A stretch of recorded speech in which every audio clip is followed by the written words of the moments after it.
Sometimes you simply can't avoid video compression. There are steps you can take to work with compression and create great-looking video. The key is to get the video as close as possible to presentation quality before it's recorded. First, it helps if you can afford to do a little legwork. Scout out your location in advance. Try to visit about the same time of day as your planned shoot. Look at the lighting.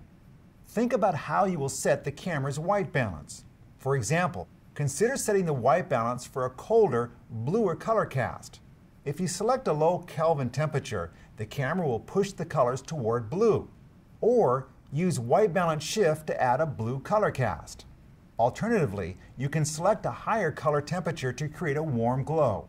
The camera will push the colors toward amber. See how this creates a different feeling than the same video shot with a low Kelvin temperature?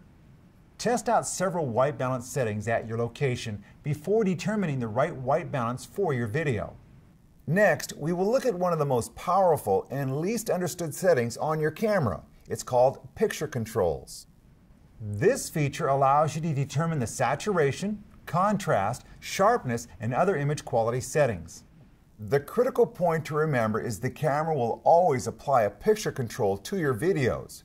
Even when the camera is set on standard, the video is recorded with specific visual parameters. Any changes you make to those parameters later may result in a loss of image quality. The following experiment will demonstrate what is happening. Here we have a colorful scene with a lot of midtones, a few highlights, and some dark shadows. Essentially, this is a typical outdoor video. Let's lock the camera down on a tripod so that all our samples are framed identically. We will start with all the camera exposure and white balance controls in automatic. The only specific setting we make is to select the neutral picture control. We record a few seconds of video. Then we stop the camera and change the picture control to vivid. Again, we take a few seconds of video. Finally, we keep the current setting, but use the menu tools to increase the saturation, sharpness, and contrast. We take one last video of the subject. Now, we will look at the video inside a video editing program. Don't worry if you use a different program. Your software likely has very similar tools. When we review the three clips, we see the contrast, saturation, and sharpness are strikingly different in each video. You can change the visual properties of the neutral clip to match the clip shot with the vivid picture control. But that may be more work than you want to do. If you get the setting right in the camera, you won't need to color correct later. Now, let's look more closely at the boosted clip. See how grainy it is? We pushed the settings too far. It will be difficult, if not impossible, to fix this clip. By applying the image properties we want in the camera, we can avoid much of the post-processing work.